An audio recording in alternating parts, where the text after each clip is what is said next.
Assalamualaikum warahmatullahi wabarakatuh. Salam sejahtera untuk kita semua. Saya Dedi Rizaldi, dosen program studi Pendidikan Bahasa dan Sastra Indonesia, Fakultas Bahasa dan Sastra Universitas Negeri Makassar, peserta pelatihan dasar CPNS Angkatan 52. Pada kesempatan ini, saya ingin berbagi refleksi singkat tentang bagaimana menghadirkan nilai-nilai berakhlak dalam tugas sehari-hari sebagai dosen. Sebagai seorang dosen ASN, kita memikul amanah yang besar. Tugas kita bukan hanya mengajar di kelas, tetapi juga mendidik, membimbing, meneliti, mengabdi kepada masyarakat, dan menjadi teladan di lingkungan akademik. Karena itu, nilai berakhlak tidak cukup hanya dihafal, tetapi juga benar-benar hidup dalam cara kita bekerja setiap hari. Bagi saya, menjadi seorang dosen yang berakhlak berarti menyadari bahwa setiap tindakan kecil memiliki pengaruh. Cara kita menyapa mahasiswa, menilai tugas, merespon kebutuhan akademik, menjaga integritas dalam penelitian, hingga bekerja sama dengan rekan sejawat, semuanya mencerminkan nilai dasar ASN. Nilai pertama adalah berorientasi pelayanan. Dalam dunia kampus, pelayanan hadir saat kita menyiapkan perkuliahan dengan sungguh-sungguh, menjelaskan materi dengan sabar, membuka ruang diskusi, dan membantu mahasiswa menemukan arah belajarnya. Mahasiswa bukan sekedar peserta kuliah, tetapi generasi yang sedang kita siapkan untuk masa depan. Nilai kedua adalah akuntabel.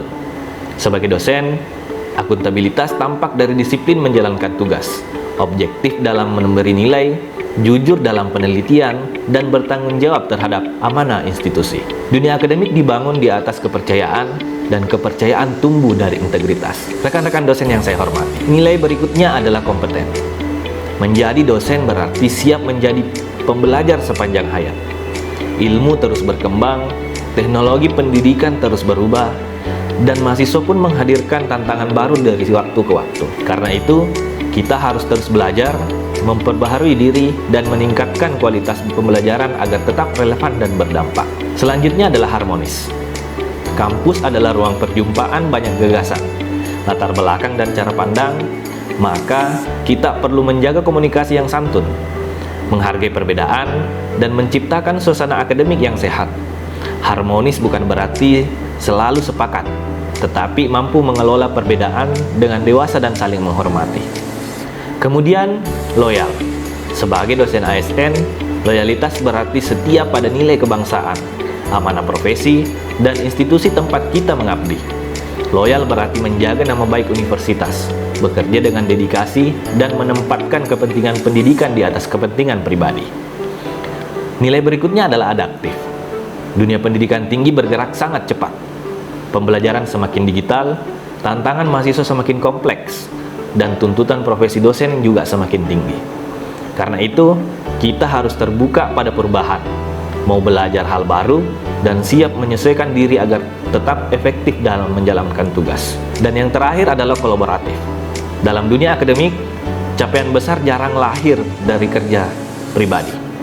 Kita membutuhkan sinergi dengan sesama dosen, mahasiswa, tenaga kependidikan, sekolah, masyarakat, dan berbagai mitra lainnya. Dari kolaborasi inilah lahir gagasan yang lebih kaya dan manfaat yang lebih luas. Rekan-rekan dosen yang saya hormati, membangun budaya berakhlak di kampus bisa dimulai dari hal-hal sederhana. Mengajar tepat waktu, memberi penilaian secara adil, membalas pesan mahasiswa dengan sopan, meneliti dengan jujur, terus belajar, dan mau bekerja sama tanpa merasa paling penting sendiri. Hal-hal kecil inilah yang pada akhirnya membentuk budaya besar. Sebagai dosen ASN di Universitas Negeri Makassar, saya mengajak bahwa percaya tugas kita bukan hanya mencerdaskan mahasiswa secara akademik, tetapi juga menunjukkan bahwa ilmu harus berjalan bersama etika, kompetensi harus berjalan bersama integritas, dan pengabdian harus berjalan bersama hati nurani. Karena itu, mari kita hidupkan dalam kelas yang kita ajar, dalam penelitian yang kita hasilkan, dan dalam pengabdian yang kita lakukan. Terima kasih. Assalamualaikum warahmatullahi wabarakatuh.